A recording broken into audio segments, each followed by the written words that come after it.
Bienvenue, hein. Alors, c'est notre prochain cours qui va parler beaucoup plus, on va se concentrer sur la culture d'entreprise. Là, il y a plusieurs éléments que nous allons voir.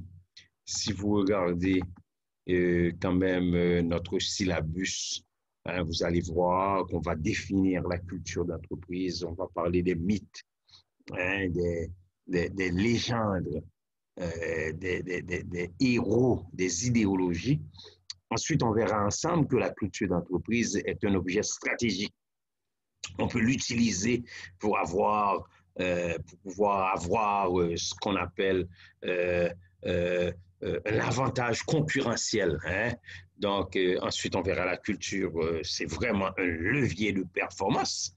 Et on regardera ensemble les facteurs de performance, etc., et comment gérer par le plaisir, hein, et on terminera le cours avec la gestion par le plaisir, hein, gérer efficacement par le plaisir. Et là, je vais tout de suite commencer, hein. Vous allez voir ça ici, que je veux vous présenter et tout ça. Vous devez être capable de voir ça à l'écran. On est là. Yes, hein, you are. Et là, et comment définir la culture d'entreprise. OK? C'est important de savoir, chers amis, que lorsque nous parlons de culture, on parle de mœurs, on parle des traditions, on parle de la manière dont on fonctionne dans l'organisation. Et cette manière-là est propre à chaque organisation. Chaque organisation a sa façon de fonctionner. En d'autres termes, chaque organisation a sa culture. Chaque entreprise a sa culture. Voilà pourquoi on parle de culture d'entreprise, qui est un élément collectif, hein, parce que vous allez voir, c'est l'ensemble qui va, hein, lorsqu'on est ensemble, et on va mettre en place cette structure, parce que tout groupe a tendance à engendrer ce que nous appelons des croyances des valeurs qui leur sont propres. Et par exemple, ce sont des normes, hein, on parle des normes collectives, hein, des règles qui ne sont pas toujours des fois explicitées, hein. Et là, la culture en général, lorsqu'on parle d'une culture, on parle d'un élément qui est concret, un élément qui a une influence sur les comportements et sur les performances au sein de l'entreprise. Et là, c'est pour cette raison que c'est important. Et donc, chaque entreprise, comme je vous ai dit, chaque entreprise a sa façon de fonctionner, hein.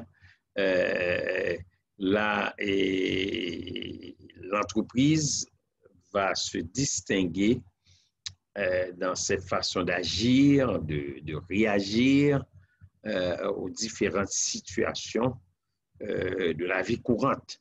Donc, la culture est quelque chose qui n'est pas simple, c'est quelque chose de très complexe. On peut définir la culture en 3 points. D'abord, c'est un ensemble de références, hein. L'organisation se réfère à ces façons de faire, hein, qui deviennent des comportements. Et dans le cas d'une entreprise, on va parler des valeurs, hein, des idées, des valeurs de représentation et des normes de comportement, c'est-à-dire la façon dont l'entreprise va fonctionner. C'est des choses qui sont propres à l'entreprise. Et donc, la culture est éminemment complexe, hein, c'est quelque chose de très complexe. Et donc, on peut regarder ça comme une sous-culture. Il y a plusieurs cultures à l'intérieur d'une culture. Laissez-moi vous expliquer quelque chose. Par exemple, vous travaillez quelque part. Vous apportez votre culture qui va être une sous-culture de la culture d'entreprise. Et la culture d'entreprise est une sous-culture de la culture nationale. Par exemple, la culture nationale, on sait qu'il y a des choses qui nous sont propres, la langue, des choses qui nous sont propres, l'hymne national et puis ce que nous mangeons, etc. C'est pour cette raison qu'une entreprise canadienne qui veut venir s'installer en Haïti doit épouser un peu, même s'il y a des standards que cette entreprise va garder, mais l'entreprise va épouser un peu la culture nationale, par exemple. Vous allez voir, il n'y a pas d'entreprise, même de restaurant ou d'hôtel au niveau international qui s'installe en Haïti, qui n'aura pas, par exemple, la sauce de pois, le riz, hein, des choses qui sont vraiment importantes et qui sont communes, des choses communes aux Haïtiens. OK?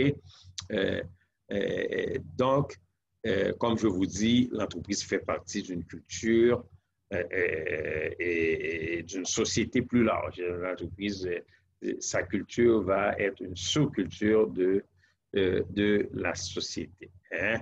Donc, c'est pour cette raison qu'on dit que les personnes qui appartiennent à une culture partagent les valeurs, les connaissances, les normes de comportement qui sont propres à ce milieu de travail et qui permettent d'envisager ce milieu de travail comme faisant partie d'une culture beaucoup plus large, qui est la culture nationale. OK? Donc, la culture possédée par une entreprise consiste principalement en des valeurs, des idées, par exemple, des idées qui entourent l'activité ou les activités de l'entreprise, le produit, le service que l'entreprise offre. C'est par l'entreprise de ce type de représentation que les employés vont percevoir l'entreprise.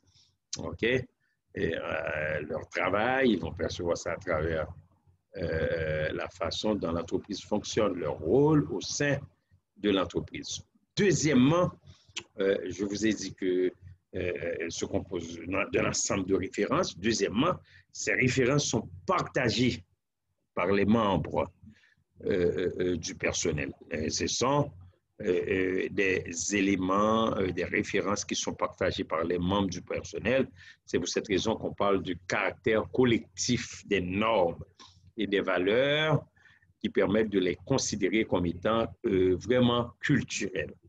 Ensuite, alors, laissez-moi vous donner un exemple. Par exemple, l'une des caractéristiques de la culture est d'être collective. Hein, il y a l'élément collectif et on parle des valeurs et on parle aussi des comportements. OK? Donc,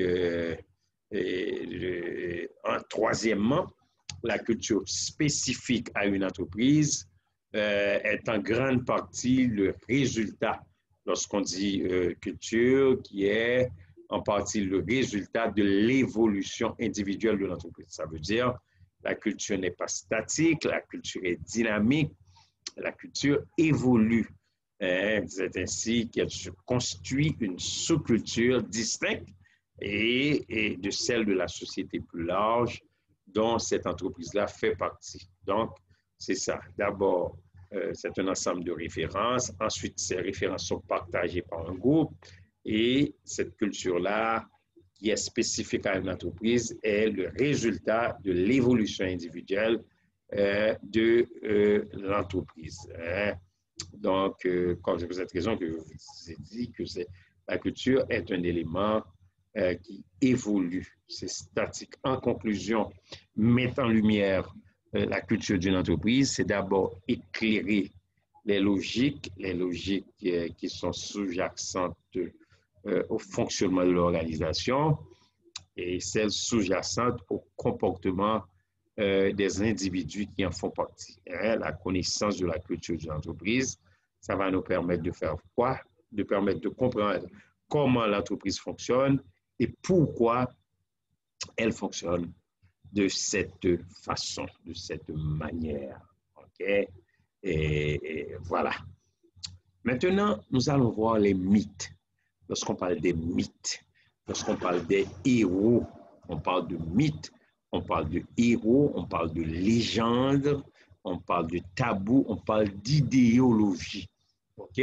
Si on regarde ces éléments-là, ce sont des formations symboliques. Ce sont des éléments qui sont importants parce que ces éléments-là font référence à l'histoire de l'entreprise, à ses succès, les époques héroïques.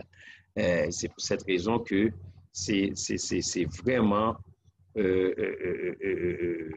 quelque chose qui est vraiment important. C'est quelque chose qui est important. Donc là, comme je vous dis, c'est des éléments importants. Il y en a qui pensent que ces éléments-là ne sont pas vraiment importants, mais moi je vous dis que c'est vraiment ce que nous appelons des éléments qui sont importants. OK? D'accord? Là, comme je vous dis, je vais continuer à le dire, vous pouvez toujours me poser les questions. Vous aurez l'opportunité de poser ces questions parce que s'il y a un point obscur, nous sommes là et nous devons répondre à ces questions-là. Par exemple, le mythe. Hein? Le mythe, ça va conforter les acteurs. Hein? C'est une image idéale de l'organisation.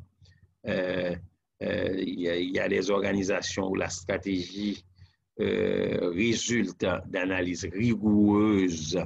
Hein?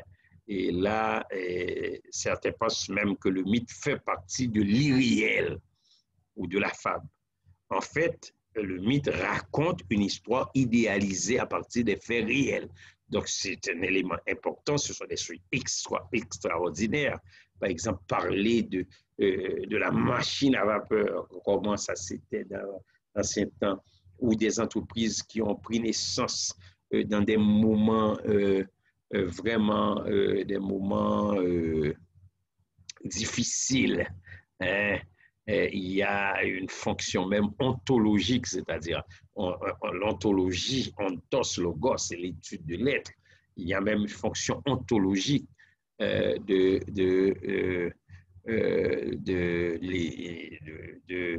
la culture, ou en d'autres termes des mythes. Parce que les mythes rassurent. Si l'entreprise a existé, c'est qu'elle existera toujours. C'est un mythe qui ressemble à l'identité. L'identité, c'est vraiment le signifié profond de la culture. Les héros, l'entreprise produit des héros, des simples soldats, des capitaines et des dirigeants ou des dirigeants.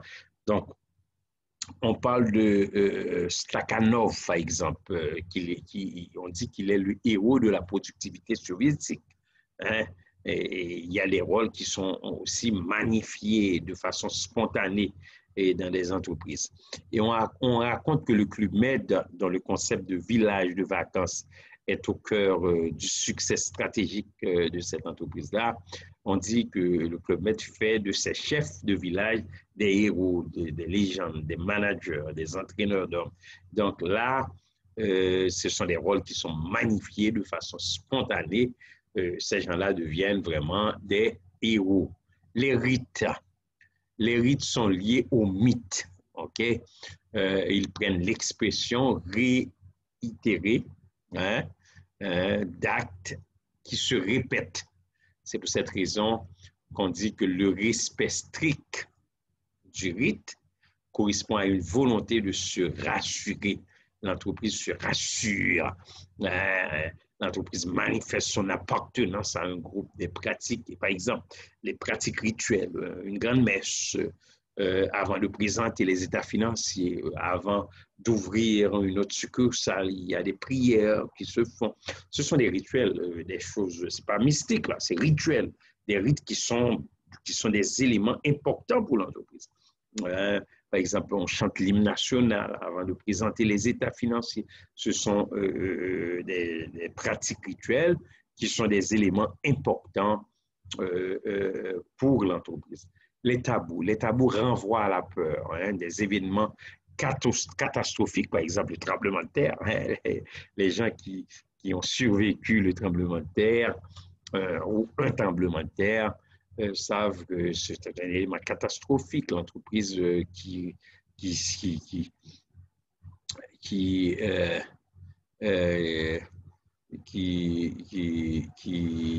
c'est l'entreprise qui a survécu à tout ça. Hein? C'est pas facile, hein? C'est pas facile. Les éléments maléfiques qui viennent du dehors, par exemple Johnson Johnson, dont certaines capsules avaient été imbibées mal intentionnellement d'une dose de cyanure. Ce sont des éléments, des tabous qui vont rester pendant longtemps ou des événements maléfiques venus de l'entreprise.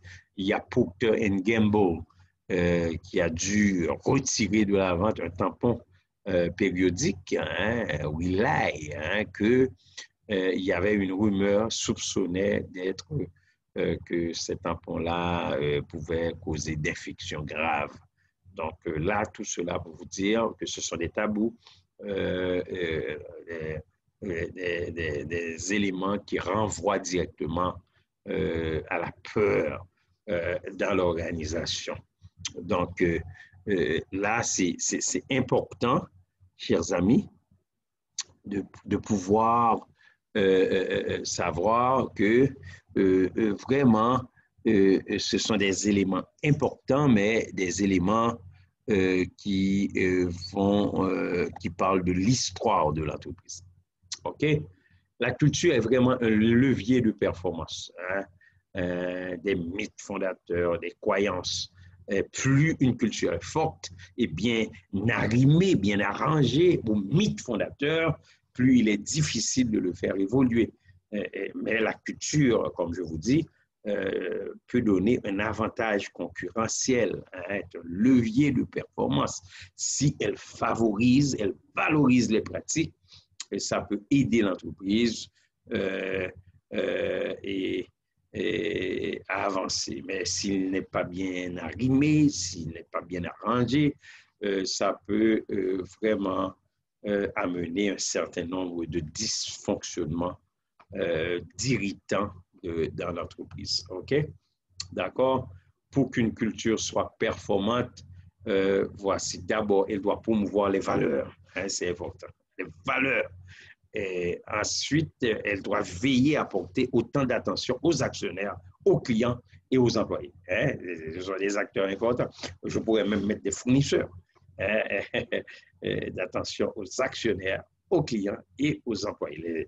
Les fournisseurs sont un petit peu externes, mais ce sont les fournisseurs qui vont nous donner des matières premières, etc. Et il faut les considérer. L'entreprise a la garantie que tous les acteurs vont jouer le jeu s'il y a une crise. OK? Troisièmement, cette culture doit valoriser le leadership. Les managers plus gestionnaires que leaders génèrent une bureaucratie source de l'odeur et de dysfonctionnement. Donc, elle doit valoriser le leadership. OK? D'accord? Donc, les facteurs de performance. Pour performer, il est important de se concentrer sur des facteurs qui vont produire le maximum de résultats. Et c'est la même chose lorsqu'on parle d'améliorer sa performance dans la pratique du sport. Il faut identifier les exercices pertinents qui vont contribuer le mieux à améliorer la performance dans le sport pratiqué.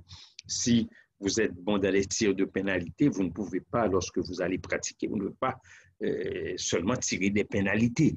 Bien sûr, vous comprenez, vous allez identifier les exercices pour lesquels des améliorations doivent être portées. C'est important. Donc, dans une entreprise, il existe Voici les facteurs de performance, des stratégies, des activités, des ressources, des outils de gestion, des conditions externes, internes, compétences requises, satisfaction des parties prenantes. Ce sont ces éléments-là, comme je vous dis, qui sont des facteurs de performance. On les identifie et on essaie de travailler sur ces facteurs de performance, sur ces éléments qui vont contribuer à la performance de l'entreprise, au résultat. Ces facteurs doivent être identifiés et on va travailler sur ces facteurs pour pouvoir avoir des résultats. Je termine cette partie avec la gestion par le plaisir de Nathalie Ganon, ingénieure de Summon Coaching, et qui nous a présenté, chers amis, des éléments que vous allez voir qui vont vous permettre de gérer par le plaisir. Et le travail, c'est sérieux, ça peut même être douloureux, hein, et c'est normal, mais est-ce vraiment normal et sain? Si on regarde ce qui se passe dans les entreprises ou dans les organisations, l'absentéisme, le présentéisme, les gens qui sont présents et qui ne foutent rien du tout, hein, le surménage, la dépression, l'anxiété, et la liste continue. Donc, le plaisir, c'est une façon d'être, de faire et de voir la vie qui assure la bonne santé mentale de l'entreprise. Donc, le plaisir, lorsqu'on introduit ça dans une entreprise, c'est-à-dire on introduit le plaisir, c'est un gage de succès, car c'est reconnu, les gens heureux produisent plus et mieux. Donc là, elle nous a proposé au moins 12 constituants de la performance par le plaisir. D'abord, il faut partager un rêve. Partageons un rêve. Ensuite, cristallisons nos valeurs. Les valeurs que nous avons doivent être cristallisées. Ce sont des valeurs, on doit les mettre en application, on doit partager avec les autres. Et ensuite, adoptons les bonnes attitudes. C'est bien d'avoir des aptitudes, mais c'est mieux aussi, c'est mieux d'avoir des attitudes, de bonnes attitudes. Ensuite, éliminons les irritants, les choses qui vont arrêter, qui, ou du moins qui sont des irritants, des choses qui sont des contraintes à la bonne marche de l'entreprise. Il faut les éliminer tout de suite. Il faut, consultons, écoutons, impliquons le personnel. Ça veut dire partager les valeurs, mais ce n'est pas seulement ça. On consulte les gens, on écoute les gens, on implique les gens et on va avoir de meilleurs résultats. Au lieu d'être un one-man show, hein, fournissons rapidement les réponses et résolvons promptement les problèmes. Les problèmes doivent être résolus très rapidement. Septièmement, soyons présents, soyons reconnaissants vers les gens, communiquons et informons, c'est important, on communique. Le secret pour devenir influent consiste à communiquer efficacement. C'est pas seulement ça, être bien informé aussi, l'information, et à produire et à être plus productif même que n'importe qui d'autre. Et embauchons du personnel dynamique, les gens qui sont prêts à travailler, compétents et qui sont prêts à travailler, dynamisons et animons l'organisation. Ce n'est pas une organisation morte. Et centrons l'organisation sur l'action et accompagnons, soutenons et encourageons. Ce sont vraiment les 12, ce qu'on appelle principes que Nathalie a proposés. C'est la gestion par le plaisir. Merci beaucoup et à la prochaine. D'accord. OK. Je vous dis merci et je vous dis encore au revoir.